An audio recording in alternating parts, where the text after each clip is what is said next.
Hello everyone and welcome to my General Hospital YouTube channel. I hope everyone is having a wonderful day. Before we begin, please hit the subscribe button and give this video a thumbs up. Chase writes some notes on a sheet of paper at home.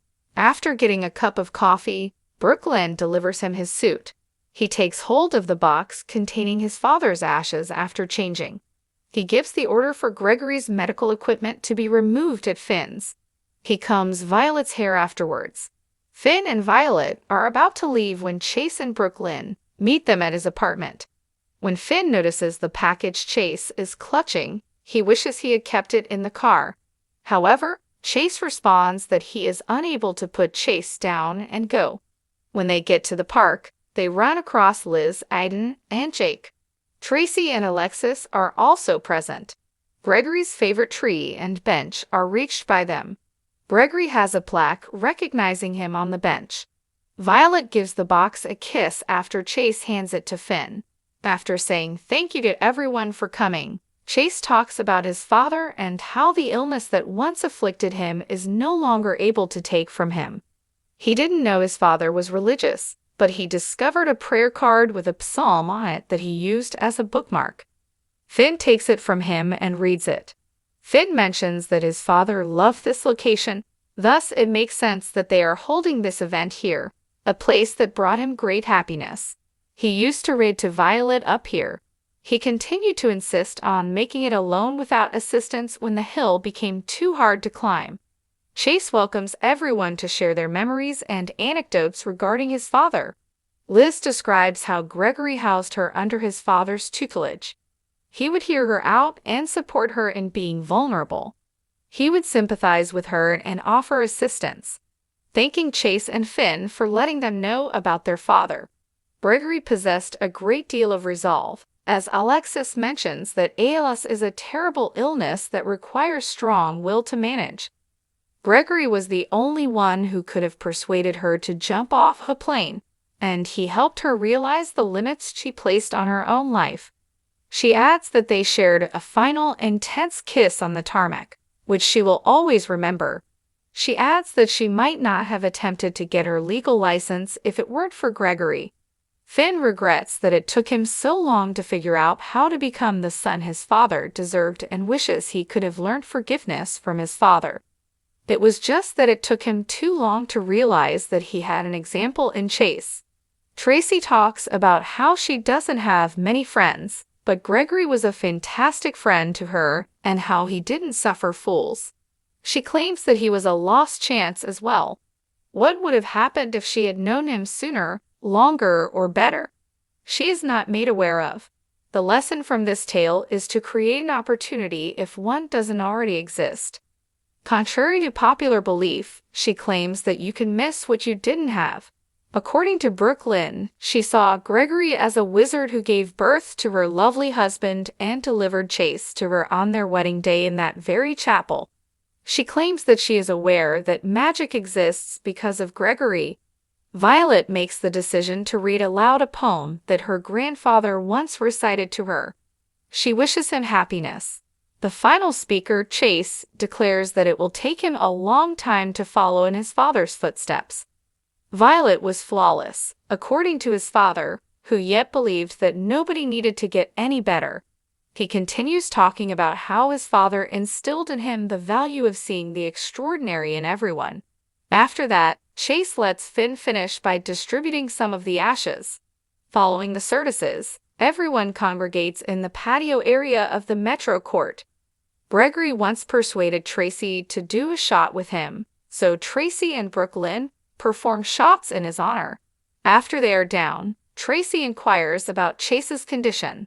Although Brooklyn claims he's depressed, her concern is for Finn.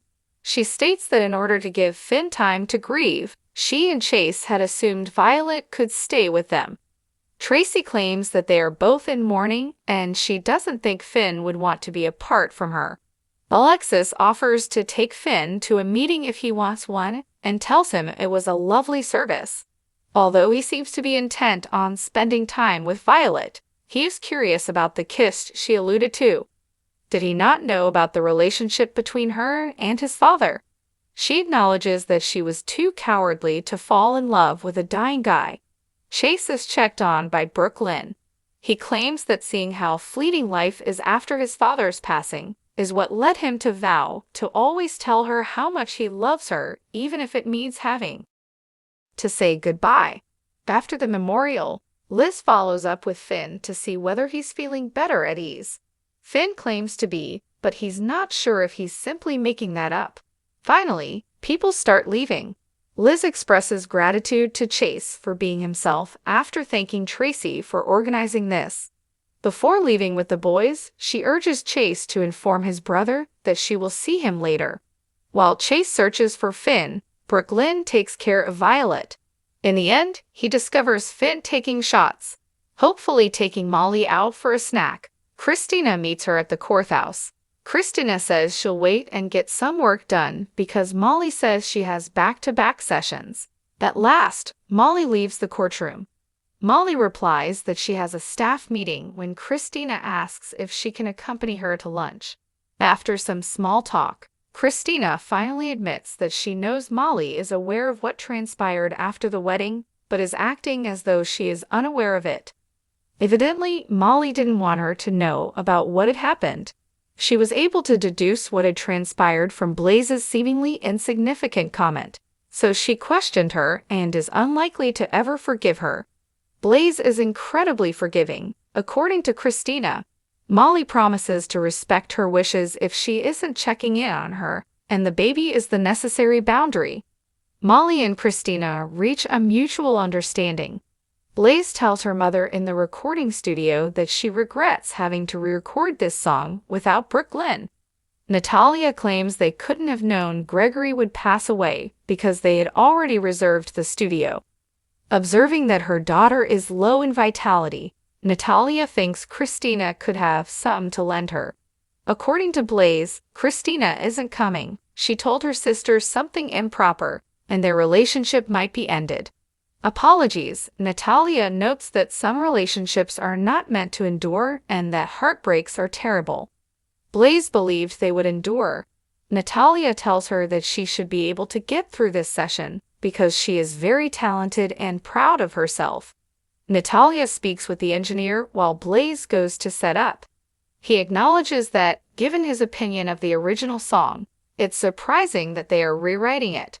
Natalia gives him some notes she prepared and says she thinks they can improve the single and the next few tunes.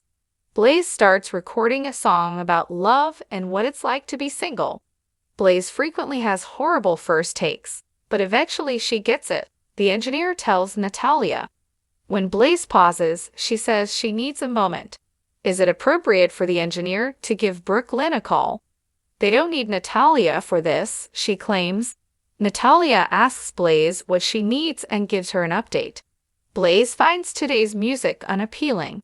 Every word that comes out of her mouth is a lie, and everyone who listens will hear that she feels like a fraud, singing about love. Is it okay for Natalia to call Christina on her behalf? Christina would have come if she had wanted to, according to Blaze, and she most likely feels too wounded and deceived to be near her. Blaze tells Natalia that she doesn't want to discuss the incident and requests that her mother refrain from questioning Sonny about it. Natalia hopes that by stating this now, she is letting others know that these kinds of relationships are just infatuations. Blaze claims to be able to distinguish between true people and stalkers. It's possible that Natalia misunderstood Christina's fandom for love, and sex isn't the same as love. Blaze says she wants her mother to leave so she can finish recording since she's becoming angry now. Hard realities are a mother's responsibility, according to Natalia. With her mother listening, Blaze returns to the recording. Blaze sings her heart out on the second take, nailing it. Natalia is told by the engineer that she's killing it. When Christina arrives, Blaze and she exchange smiles and looks. Natalia smiles as well, and she seemed to be feeling something. Joss makes a mistake on her lifeguarding first day. Is that something you'd be interested in? Trina asks a person. Christina advises Natalia to give Ollie the freedom to choose what she desires. Violet tells Maxie that she worries about her father. I don't know if I could have done what you did, remarks Finn.